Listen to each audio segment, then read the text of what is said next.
What's going on, guys? Welcome to In the Zone. I'm your host, Garrison Roy, and today we're going to have a very special guest on. But if you're new to this podcast, we have multiple different episodes. We have rants where I just kind of go on tangents about some BS in the industry. Then we have deep dive educational videos, and we'll probably get a little bit into that deep dive today with this interview. But we do kind of break some things down to make it a little bit more digestible for you guys. And then also mental minutes, which are quick mental game hacks to help elevate your performance. But if you have any other future topics, guests, or questions you want answered, just hit us up or go to endzonepodcast123@gmail.com. And without further ado, we're going to go ahead and introduce Adam Moreau. He's the co-founder and president of baseball for FlexPro Grip. What's going on, Adam? How you doing, Garrison? I know it's been crazy us finally getting to connect in person after years of running parallel to one another. Oh, yeah. I always felt like we were in the same circle, but on opposite sides of it, and we could just never intersect. So I'm glad we were finally able to do it, whatever it was, 2 weeks ago now.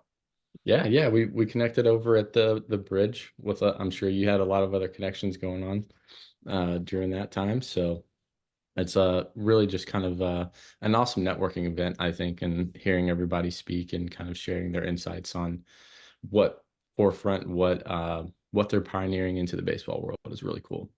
For sure. That's really where it started for us too with Wake Forest. Like you talk about a networking event or just getting to interface with people that you've seen online. Gavin, another member of the FlexPro Grip team, and I went to the Bridge seminar in 2022 just as attendees with the FlexPro Grip in our backpacks and just hope to have a couple conversations. We weren't trying to really rock the boat while we were there or anything like that. But thankfully, a guy by the name of Brandon Golden, I'm sure you and him have run in similar paths as well. But he was nice enough to include us on a dinner invitation with just some of the guys who were presenting. Next thing you know, Robin Lund is like, "Hey, Adam, why don't you tell the guys about FlexPro Grip?" Or Brandon says like, "Hey, Gavin, like, why don't you pull the FlexPro Grip out?" And next thing you know, that's how we kind of like entered into that circle for the first time. And then thankfully we were able to like gain some ground with Wake Forest, got started with them last year, and then next thing you know, we're presenting on Friday night at the Bridge Seminar this year. Yeah, which is absolutely awesome, man. And that's the coolest thing about baseball. Like it's all about who you know. You get connected with just one other person and then things could just absolutely skyrocket from there or, you know, just leads to other conversations. I've been to several, conferences like this in the past where we've stayed up till 4 or 5 o'clock in the morning, literally just talking about baseball, which is awesome. Yeah. So, And that's when the real problems get solved. Like, of course, you have these awesome events with the most well-renowned speakers from the industry mhm. or hyper specialists that are willing and able to share these projects that they have been grinding on forever. And that's kind of like the launch pad for this stuff. I feel like it gives people these incredible talking points to take to dinner or take to the afters or take to these like post gathering parties, whatever it is. And then that's when like the world's problems really get solved because there's one thing to talk about, hip shoulder separation or the timing of the arm coming into slot. And then when you get a bunch of animated dudes on a hotel room floor at 1 a.m. all going through like actual mechanical analysis live, that's where the real progress is made. Oh yeah, and people, you just see light bulbs go off. Or even myself, I have some light bulbs that go off. I'm like, oh, got it. All right, that makes much more sense. Or that just is, but so simply where it takes all the complication out of it, right? I think a lot of baseball is kind of just over complicating things to the point where it seems like they're smarter than what they actually are by using fancy words and things like that. When it's like, in all actuality, when you're communicating with an athlete at most, right, you got to keep it simple. Right. Now, us as coaches or trainers, guys who are sports science nerds, right? Like we can get into the nitty-gritty, and we'll be able to speak that language, but we also have to realize that, you know, some of these athletes don't really care to know. They're just like, hey, tell me what to do. Yeah, You know, or like it, for example, in your guys' case, it's like, hey, you can educate the players a little bit on the Flex Pro grip, but at the end of the day, they're just like, hey, what do I got today? And right. they just go right into it, which I Yeah, thought was pretty cool that, um, and I'm not going to show this for it probably being a little arbitrary, but Wake Forest had like a whole list out of guys who needed to do Flex Pro grip on certain days, which I thought was pretty cool. And I'm sure they're tracking everything that goes along with that as well. So I guess if we get into that, I want to also kind of backtrack and see like how you guys started that, because I did see one of the very first prototypes and how it's evolved over the years. But tell me for like sure. some of the things that, you know, a person who's listening has no idea what Flex Pro Grip is, how they could basically kind of understand what's happening whenever they put this thing on their hand. Yeah. So now I need to do my best to follow everything you said in the intro to that question of how can I take something so advanced and distill it on a level where everyone can understand it? And obviously that's what the most effective communicators and coaches do, and that's what makes those people great. So I'm going to try my best to do that now. But FlexPro Grip is a grip testing and training device designed to reduce the risk of UCL tears as well as aid in pitcher performance. So pitcher performance for us with FlexPro Grip is mainly to uh, decrease fatigue, which enables you to command the ball better longer, increase the spin that you can impart on the ball pretty much by increasing how quickly your fingers can fire and apply force into the baseball. And then ultimately, because of that quick finger fire, how we can move or manipulate the ball to create different movements. So we can kind of jump down two different paths. We can go the injury prevention or reduction side, which is our kind of general strength training, or we can go into the performance side, which is more going to be the rate of force development. But FlexPro Grip, the actual device, you can kind of think of it as force plates for your fingers, or if those who haven't seen it before but know what a Bowflex machine is, you Mm. can kind of picture a Bowflex stuck to the back of your hand. So you have these like little contraptions going down to each finger with force sensors that pretty much just calculate how hard you can press or pull or push with each of your fingers in both flexion and extension, so down and up, as well as in ulnar and radial deviation. So ulnar deviation, thinking of it like the curveball muscle or like throwing a breaking pitch or chopping your wrist, and then radial deviation being pulling back towards your thumb. And all of this pairs with a mobile app on your phone. So FlexPro Grip has the device and it has an app. And the app is kind of your platform that hosts all your data. You can see everything at a moment's notice, whether it's past training sessions or what you have in front of you, including how many reps you need to perform, how many sets you need to perform, which exercise you're performing, what your personal records are, what your target force is for that specific rep or session, and then your time under tension as well. So we try to take all the guesswork out of it. So all you need to do is follow what's in front of you on that app screen and have the device on the back of your hand to have the most well-rounded UCL protection training system you can have in one place. No doubt. Well, and I'm going to show this right here. This was one of the very first models that I saw. Can you get see this Wow. right here, Adam? Yes. Oh my gosh. That's It was so right cool to before the see. app where it was connected to Windows computers. I was like, all right, great. I have a Mac, so and then yeah, we had the mask and everything on, but it was really cool how they had to basically attach and put on this glove that had those little things on the edges. Yes. Compared to what it is now, it's like, okay, yeah, this is totally different. But I was really intrigued to the point where you could change the position of where it was, right? Like you could actually have Hmm. it back here. Some people have probably seen the video of Pedro Martinez where his fingers were so hypermobile and pushed it all the way back. I feel like you could even measure something with that too, and seeing, just kind of statically how guys can get in certain positions, and then can they get out of that position in a quick, having that RFD of that is very, very beneficial, I think. I don't have enough test subjects to run that on, but I think if you can really pull those fingers back, I mean, you hear the old guys back in the day, right? And I think a lot of the science that's coming out now is also validating what guys who were around the game for a really long time knew. I just didn't know how to explain it in a nerdy way. But they Right. were like, hey, throw with your fingers, throw with your fingers.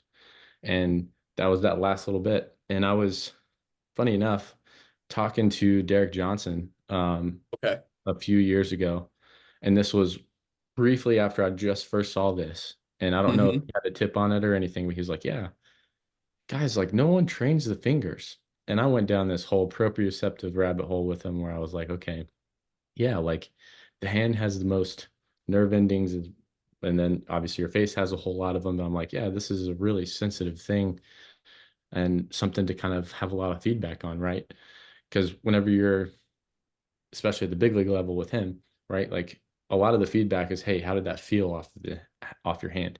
Did this curveball move this way, right? You could have Edgertronic videos to actually see and correlate the feel versus real, right? But it was cool to kind of see that and then be like, hey, have you heard of this? And then, just like I don't have the connection for it, but it's called FlexPro Grip. So if you hear about it, you know, dive down. But Well, I appreciate the plug. yeah. And I mean, you're so right. Like training the fingertips has been something that's, I don't want to say it's taboo. It's just been something that's never been done unless you're a rock climber, which Right. is kind of cool. Like I'm sure you've gone down or you've gone down your own rabbit holes with rock climbing or different arm care. I mean, that's part of Uh, what you've done your entire career is how many different paths can I go down to create the most successful, robust program possible? And it's drawing from all these different worlds.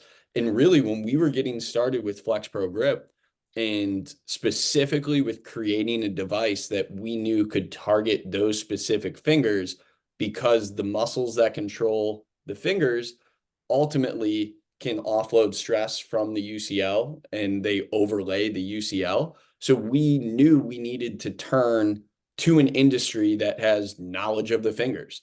And as a result, we started with the rock climbing world.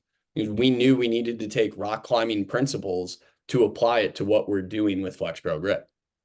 oh, absolutely. And I, you're spot on there. Like I've honestly ventured outside of the baseball world to find some of my more innovative or more kind of like thinking forward aspects of things versus, I mean, you can still get some stuff from guys, obviously, like going to the conference that we went to, but for you to really expand and think out of your box, you do need to go to other, uh, disciplines or different ways of thinking about things versus staying in your own little bubble, right? But For I'm sure. sure you've had a lot of conversations with doctors and stuff too about like, how this actually could assist with, the recovery process. And, hopefully, I'm not sure if you guys have started on this, but my rabbit hole brain goes down to, okay, hey, like when guys are returning from strains or repairs or full reconstructions, right? Like, Mhm. what does that return to throwing process entail, and how can this be fit in with that to kind of have those dashboard indicators? Because that's some of the things that I think everyone in the baseball industry kind of knows. Like, obviously, the return to throwing plan back in the 1980s is still being used. So, like, that needs to be revamped. And I think that's being pushed quite a bit within the industry. But, as far as our role as performance coaches, what are some of those dashboard indicator things, right? Like you see it on your car, right? You see it like Mhm. oil check or tires pressure's low. Like how do we know that a guy doesn't have any of those blinking lights before we push him to go into getting back onto a mound or even getting into a game, right? Yeah. Well, you provided a really good visual with the kind of car dashboard in front of you, but kind of going a little bit deeper on this return to throw process or the rehab process, as you know, and I'm sure plenty of the athletes you work with know, so much of the return to throw process is subjective. I Hmm. mean, as you said, the same thing that was done in the 80s is used across the board now. Thankfully, like people are starting to introduce whether it's throwing sensors like a pulse or modus or KP sleeve, um, Nextiles, whatever it is, we're growing in that world. So we can have way better throw counting, way better monitoring of torque, better monitoring of workload management. That stuff is great. But then we even go back to the weight room or go back to the training room. And all we've been able to do there is go on how do you feel? What's the pain on a scale of 1 to 10? Especially when we get to the specifics of the fingers or the forearm or wrist flexion and extension. um, yeah, we've had hand grip dynamometers, but we can't use that to train. We can only use that for like a one-time whole hand squeeze. So there's no real specificity to that. And what's it really telling us? So with FlexPro Grip or how that becomes implemented, with it being both a testing and training device, much like you have the radar gun that you can measure throwing velocity, or you can use like VBT sensors or velocity-based training in the weight room to measure not just how much a guy is moving, but how quickly they're moving a certain load, or force plates if you get really advanced. It's the same thing with FlexPro Grip. So Hmm. now we can actually monitor how much, how fast, how long the fingers are moving, and with the device actually scale it so we can start guys at very low percentages of what would be considered healthy and grow them from there. And we can work with the clinicians or the performance coaches to start guys as low as 10% of their max by testing them on their off side or their healthy side. Take that data, which we know the off side, which healthy for an injured guy. Let's say we're dealing with a righty. We test them on their left side. We know the right side, when healthy, is going to be about 110 to 115% the strength of that non-dominant side. So we take that into consideration, and then we just knock everything down off of the numbers on the left side to slowly grow them from maybe starting at 10% loads when they're 4 weeks out of surgery, 6 weeks out of surgery, and then work alongside the clinicians to slowly ramp them up with objective data along the way that we're pairing with the same objective data we get from a radar gun, the same objective data we get from a VBT unit or force plates. That way we have that all-encompassing dashboard model where we can actually just go through the checklist. How is four-finger fingertip flexion today? Great, that looks good. How's radial deviation today? That's good. Oh, ulnar deviation's down. We're not going to say we shouldn't throw today, but maybe that just means we need to monitor the workload a little bit, or during one of the rest periods, let's see if we're at least maintaining that lower level, and make sure it's not just like an overall fatigue problem, or maybe it's an acute problem, but we can now identify that with these new metrics that we can add to that dashboard model. Oh, 100%. And I would say, maybe just off the ulnar um, deviation fatigue, I would have loved to have known that because if I'm just like popping off curveballs all day, just going here and then I find out, oh, day two, whenever I try to come back out of the pen, it's not as sharp. It's probably because I just threw so many the day before, right? And like it's Right. once you look back at that and you see all the data in front of you, you're like, oh, duh, okay. Like there's nothing wrong with me. I just threw a lot yesterday. Yeah. And it's so weird how we don't think about that in terms of throwing or these specific muscles of the forearm. Like it doesn't take a rocket scientist to know that if you and I went out and played pickup hoops today, and I don't know about you, but I haven't played basketball in years. But if you and Mm. I went out and played today, tomorrow I know for a fact I wouldn't be able to move. And if I went out and tried to play again, it's pretty obvious. One, I'm not going to be moving as fast. Two, everything in my body is probably going to be sore or fatigued. So I'm at an increased injury risk. Just because throwing, especially at low intensities, doesn't seem that taxing, it's not always computed that you have that fatigue or that torque that your body experienced. And it does take a little bit of time to recover.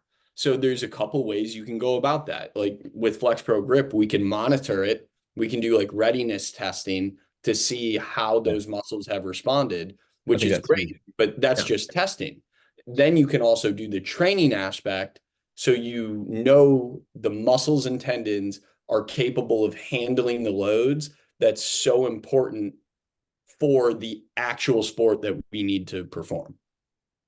Oh yeah. No, I love it. And I'm huge on like the readiness side of things. And I've used the hand grip dynamometer for even some of my younger kids that are like 13. Mm-hmm. I'm like, hey, like I don't have anything else to show you except for like your grip strength's a little bit lower than your right side on this one. So let's just kind of hang out today. And that's just kind of more general CNS, but um to kind of But get it's off better on than the nothing. yeah, oh for sure. But to get off on that a little bit though, I think have you guys seen a trend of guys maybe having weaker on the throwing side versus the non-throwing side? Yeah, so we've seen it a couple times, and like I'm not going to disclose anybody's names, of course, Oh, but sure. when we've been able to like run through like organizational testing or like team testing at the pro or college levels, those are guys that we're gonna kind of put the caution flag on. I don't want to necessarily say we're right away going to say like throw the red flag, like these Mhm. guys are going to blow up the second they touch a baseball.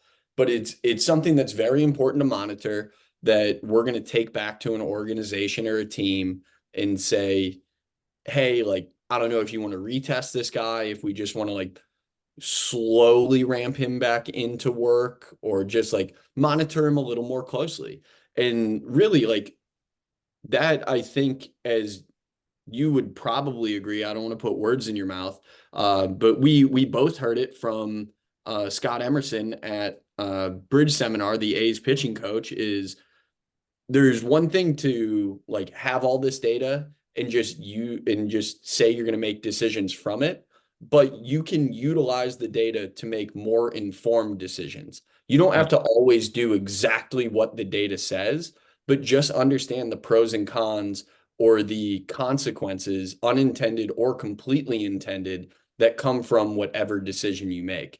And when we see a guy that maybe is displaying strength that is out of the norm or falls out of like the standard deviations that we normally see, that is cause for concern. Not that, like I said, the guy's going to get hurt instantly, but maybe they just need specialized programming to accelerate them back to where they need to be. Oh, 100%. And I mean, getting offside of just the forearm side of things, like I use a whoop a lot. Yeah. I'm not gonna just completely stop my life because I'm down red for a day or Mm-hmm. like really low in the yellow. I'm like, hey, I use it as feedback and I move on. That's Right. literally like you can't if you give the data too much power, then it's almost crippling you to where guys, and this is just my opinion, where we're in the point right now in the baseball world where the pendulum's going to where we're just collecting all this data and we're making, informed decisions, but some of it's too leaned onto that, where they're all the way over here. And it might be coddling some of the guys too much, right? Like you still need to have some of those said principle, adaptations that you're going to get for whatever it is, whether it's training, throwing, whatever, right? Like sometimes you just kind of have to power through, the days where you're not feeling the best. Not saying you need to throw through pain. It's a totally different subject, right? But Right. sometimes you gotta grind. You gotta go through it a little bit and be ready to bounce back and have that almost super compensation phase from when you were training, you have a little bit of a dip and then you'll come back stronger out on the other side. Right. And so speaking of that, that's actually a really cool kind of like individual athlete case study. So when the two wake analytics guys that presented with us during our presentation at Bridge, they did an athlete case study where they identified a guy. They pretty much used FlexPro Grip, the data there, to show that, wow, something might be going on. And then they first saw it on FlexPro Grip, then thought to look at his biomechanical markers and noticed that there were a few changes going on. Regardless, without going too deep on their presentation, I started to say here, they could have done a completely different individual athlete case study for exactly what you just said. A new athlete that's playing college baseball at this level for the first time. So the elite of the elite, Power Five, D1, competing for a national championship, had also at an incredibly difficult school in Wake Forest, Mm, shows up. His numbers are decent on FlexPro Grip. He has a slight improvement for the first like couple weeks that he's training. And then as the fall really picks up, his numbers swing down like crazy. And that's where the communication becomes so important. Not that FlexPro Grip is the end all be all, but of course it can help. So we were able to identify there, then have conversations with other people on staff to say like, hey, like, do you guys do VBT? What do his numbers look like there? What do his sprint times look like, or his vertical jumps look like? Is this overall CNS fatigue because school is really hard and this guy's trying to win a spot in the rotation or at the back end of the bullpen? And then lo and behold, we deload him for 2 weeks. He comes back, and all of a sudden, since that, I guess, 2 weeks before Bridge Seminar, his numbers have skyrocketed and he's back way above his baseline, trending upwards. So, like you said, that's more of an extended, like bordering on like a macro cycle, even sure. beyond like the mesocycle of it. But Yeah. we were able to identify fatigue, understand that that's probably what a lot of college athletes in his situation are going to be dealing with. So we just have to monitor it more carefully and accept that these are the specific adaptations to implied demands. And he is going to swing back upwards as long as we are not pushing him beyond the limits that his body can handle. Yeah. No, I love that because I mean, that's some things that, exactly what I was alluding to. As soon as they see it dip, they freak out and they're like, look, let him ride the wave a little bit. It's you can't be I think that just kind of goes with a little bit of a type A personality where they try to be too controlling of everything. Yes. Look, this is human life, bro. You can't control it all. Like as much as we like to in our training and gyms and stuff, a guy's gonna come in, they're gonna come back and they're saying, hey, I just ran a lot at practice today, or I threw a 50 pitch bullpen, and you're like, all right, well, this is what we got for you today then, because there's not much else we can do, you Yeah, we know? got to roll with the punches somehow. Like, I You mean, have to. that's going to be part of it. I mean, that's something that in my own playing career, I always struggled with because I am super analytical. I always want to go off of data and numbers, which ultimately is probably why I was able to go down this road with FlexPro Grip. So thankfully, it worked out as a positive in the long run. Oh But yeah. as a player, I mean, you want to bang your head against the wall the second you see a dip. But it is being able to rely on, or going back to that conversation that we used as a jumping off point, it's what can that data mean to you? If you can work through these tougher sessions, not through pain, like you said, but these tougher sessions and understand what you might be capable of, or still be able to follow through your routine or understand what adjustments you need to make in order to be successful, that often can be the greatest moments of growth. Because then when you have these dips in the future, you're so well poised to respond. Absolutely. And it's just learning how to adapt to, you could say failure, but I tend to say like, yeah, you're failing, but it's feedback from what you've done in the past. That's Right. really all it is, right? Like if you're having feedback where your velo is dipping or whatever, it's like, hey, what changed? My sleep changed, my food intake changed, or my training changed, or, like you said, your environment changed. We're in a totally different setup versus before. A lot of those things are going to be indicative of why the performance changes. So you just Yeah. have to So, accept I that. mean, the phrasing that I typically use, at least when I was working like more face to face with athletes, I often just went with you win or you learn.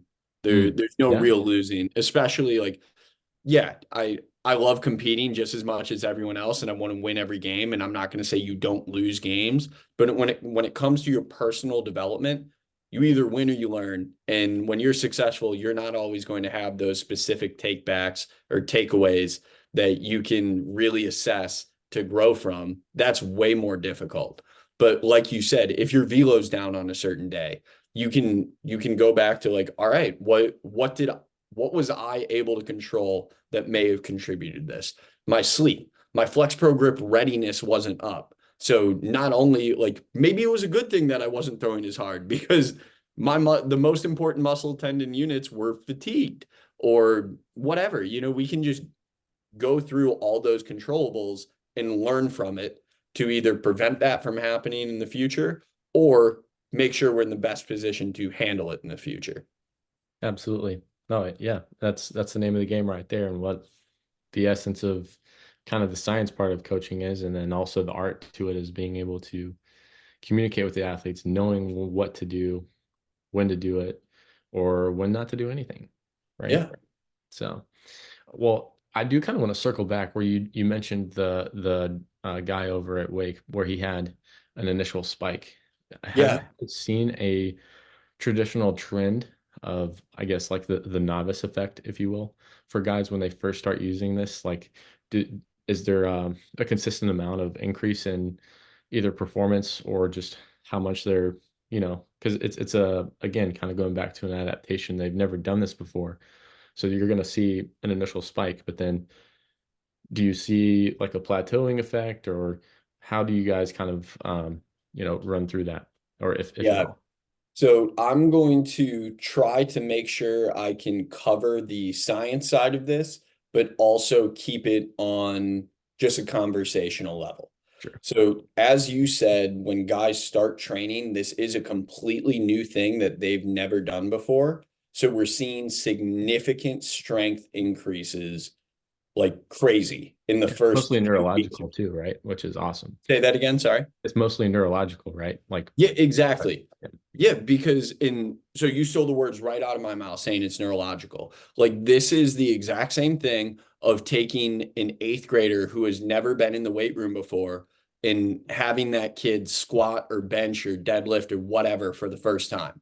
They're going to be crazy sore and then they are going to make insane gains because they're engaging or firing things that they've never had before. But the Mhm. reason they're making these gains so fast, it's not that they necessarily weren't strong enough in the first place. They've just never fired those muscles the way that they need to be fired for this. Like those nerves have never been innervated in the way that they need to be innervated to trigger this response. So now going back to FlexPro grip. Yeah, guys are going to be a little sore the first couple times they do it because it is muscles that you've never used before. And what is so important to remember is we are training muscles and tendons with FlexPro grip. So if you were going to train them just like you would in the weight room, you might have some residual soreness or fatigue, but that's what happens to muscles and tendons. So it's not something to be scared of. It's just being smart with your management of when you train, just as you would with the weight room. So I thought that was just an important caveat to throw out there. But as you said, so we get neurological responses in those first couple weeks. So we're seeing really fast gains.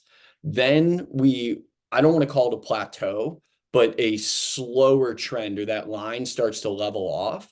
And that's where we're changing kind of from the neurological adaptation to what we're ultimately after for injury reduction or injury risk reduction, which is stiffer, stronger, tougher muscle tendon units. So specifically the Young's modulus, which everything on earth has a Young's modulus. In like iron, super tough Young's modulus versus I don't know, like silly putty that you can just pull apart, super Yeah. weak Young's modulus. So we're trying to get stiffer muscle tendon units. And for those of you who are listening to this, not watching it, I put stiffer in air quotes. Stiffer doesn't mean less mobile or less flexible. It strictly means that it is tougher and more responsive to the rapid like uh, contractions of the muscle that need to occur to apply insane amounts of force rapidly and then handle the kickback of that force. So Oh, that's why we're training over that like kind of 10-week, really an 8 to 12-week period, because those stiffness or mechanical changes of the muscle tendon unit really begin to happen after you've been engaging in high levels of force production, so 70% or above of your max force capabilities over that 8 to 12-week period. yeah, no, and I guess to kind of give the listeners a little bit more of a visual, how my brain thinks is like, okay, hey, and this is a concept from Franz Bosch, muscle slack, right? Like you have a really droopy rubber band, is kind of like, or the silly putty Mm-hmm. aspect, or one that's just super taut and ready. You can remove that slack really quickly. And I think that's a great way to explain it is like, hey, like you got to be able to take that stiffness out and be really springy, like a kangaroo, or are you just really slow? And, if you're just doing, hangs or doing a lot of weight, like that helps to some degree, but you also got to have the rate of force development behind it for it to be truly Right. applicable. So So, that's where we tie it all together. So mhm. being able to handle insane amounts of force often comes from strength, but then being able to apply that force rapidly, or where we're seeing major transference to performance, is in that rate of force development piece. So it's taking the, as you said, the heavy loading where we are building up that like kind of like work capacity or insulating the danger zones to protect them. Then we are eventually going to transfer over the FlexPro grip athletes to a rate of force development phase. So now we're taking all of it and we're trying to apply that force you are capable of producing as quickly as humanly possible. And the faster you can do it, the more friction you impart on the baseball, which friction means more spin as it exits your fingers, and more spin means more capability of producing movement. It's not that more spin ultimately just is an instant change to more movement, but it means you have a greater capability of producing more movement. And ultimately, movement misses barrels. So that's where we can kind of connect the dots of where training rapid finger force production to the baseball field, that's the path. Oh, 100%. And seeing this from more of a performance side, like if you can train this, but also if guys have an insane amount of feel, like you have certain guys who, big league guys that I know, for example, they can actually feel when they have a lot more higher Mhm. IVB of pitch versus not. And if you can tap into that somehow and you're in that tune with your body, that's going to be really unstoppable. Or you have like really high VB and then nothing where it's just like there. The hitter's going to have no clue what's coming at them. But Right. everything else looks the same. It's going to be wild. And now, again, that's a very out there theory or statement, but it's it's been possible, or where certain guys are just like, hey, I'm trying to give a guy a different look. And it's Mhm. like, yeah, cool. It's And great. then I even start to I I'm happy that I let you finish. I was so close to interrupting because you started to say that's an out there theory. To me, the only reason that's out there is because we haven't been able to put objective data on feel to Mm, this point. I'm not saying FlexPro Grip is the end all be all to objectifying feel on the baseball, but because we're collecting all this new data for how we produce force with the fingers, we are able to begin to look at or assess how feel might change from athlete to athlete. What's crazy is like big league guys who are kind of your traditional command guys, when we mhm. have them train on Flex Pro Grip, as I said, we have specific force targets and hold times. And I'm not saying that the big league guys always produce the most force, But what's insane is these guys that are like command or control guys are really good at hitting their target force and maintaining their target force. They have such an incredible ability to feel and understand like that demand. It's effectively like if we took somebody, probably an experienced lifter, and had them pick up a squat bar off a rack, I'm guessing they could probably get within like 5 or 10 pounds of just like, hey, guess how much weight's on this bar? They could probably do that. If you took one of us, I don't know how good I would be at it, but I'm sure I could do decently. Now you think about that same thing, and these guys can do that differentially with each individual finger.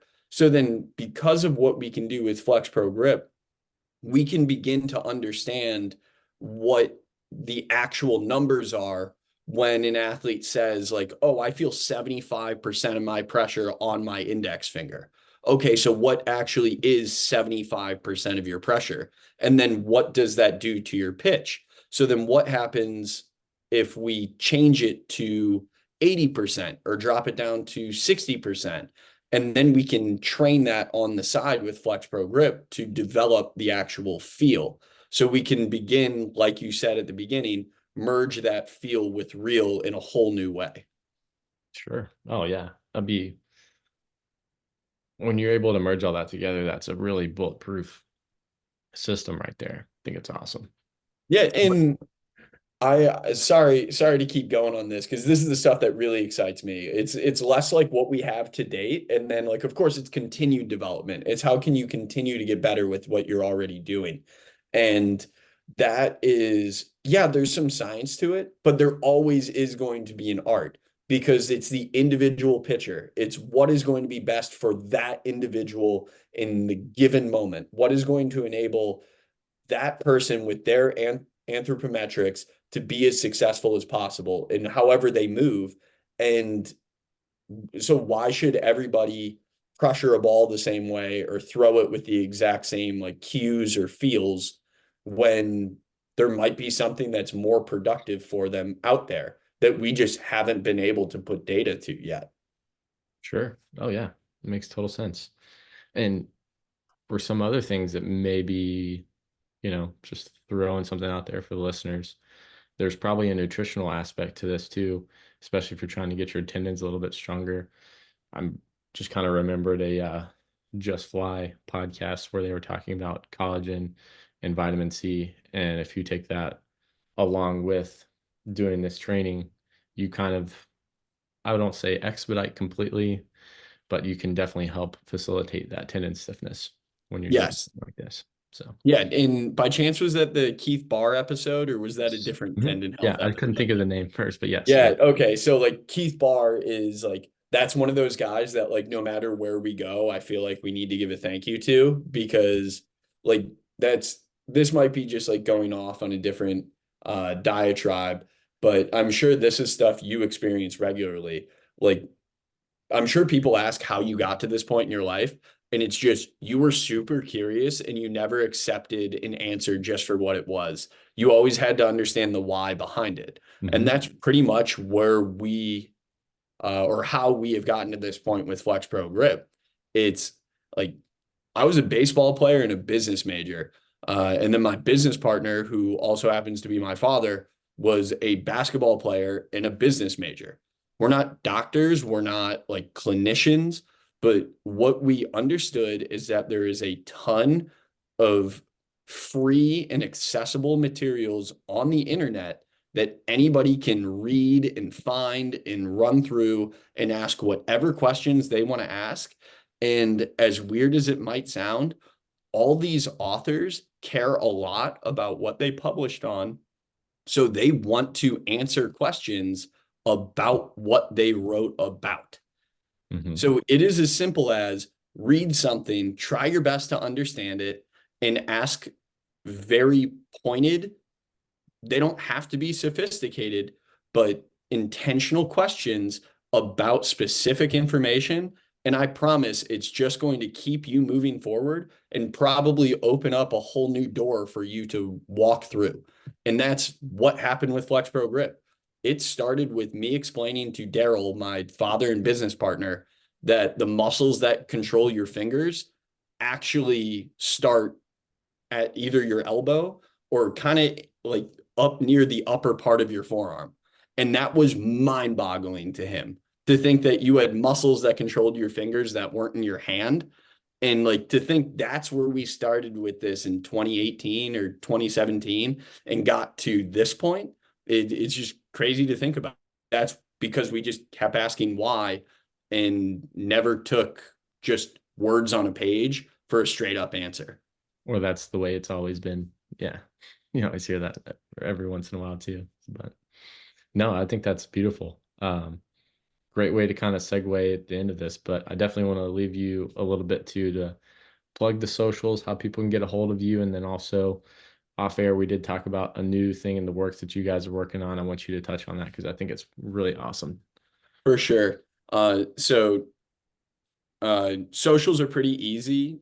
Twitter and Instagram is all we have right now, but it is at FlexPro Grip, FlexProgrip. And then we're accessible on our website, flexprogrip.com. You can email us at info@flexprogrip.com. So that's all pretty straightforward and easy. Then the off-air thing that we talked about. So we're going to completely flip the page on this one and go from talking about the really sciencey, nerdy stuff to athletes and coaches are up against a massive fight when it comes to the transfer portal. Mm-hmm. I transferred in my own career, actually twice. That was a nightmare, and it was before the transfer portal existed. Then I went back and I coached in college during the transfer portal era at Eckerd College, so a D2 school down in Florida. And since the transfer portal and the one-time transfer, that got way harder to bring guys down to Florida. It used to just be like, oh, D1 guys want to play right away? Yeah, come on down to Florida. Done deal, easy. But now with the current era, players need to have more power and control to give them the best opportunities. Because I don't know if listeners, if you've seen the transfer portal or if you're an athlete who's been a part of it, the whole thing is an enigma. Once you go in, that you actually enter your name or you talk to your compliance coordinator, your athletic director, that's it, done deal. Sorry, like you have no control over what happens to you unless you just send emails to coaches. But you don't control what the coaches actually see. Then Mm-hmm. on the coach side, you never know what players would actually be willing to come to your school. So as a result, we created Transfer Portal University.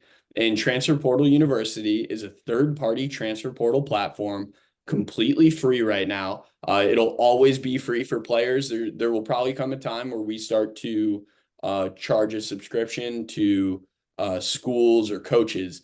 But the idea is to give players more say in the process by allowing them to set filters and throw in all their stats and videos. So a player can decide what division they would need scholarship from to go to, if they need NIL money, where would they be willing to walk on. They can set regions, and then that way they only appear visible or accessible to coaches in those specific regions who then see exactly what that player would need to come to your school.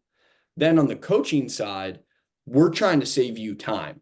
That way, some coach at a D2 school way up in Oregon doesn't waste his time trying to get a kid transferring from a non-power 5 D1 in the Southeast who just the only reason that kid is transferring because he wants to be closer to his family up in Boston.